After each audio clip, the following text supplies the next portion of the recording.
Monday, partly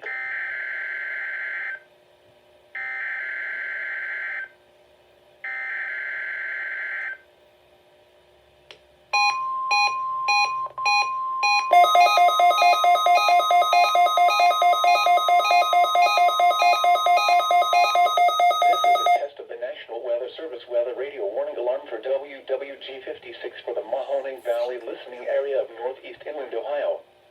During potentially dangerous weather situations, specially built receivers are automatically activated to warn of the impending hazard. Tests of these receivers are normally conducted by the National Weather Service every Wednesday between 11 a.m. and noon. When there is a threat of, or existing severe weather, in the area, the test will be postponed until the following day. This ends the test of the National Weather Service weather radio warning alarm.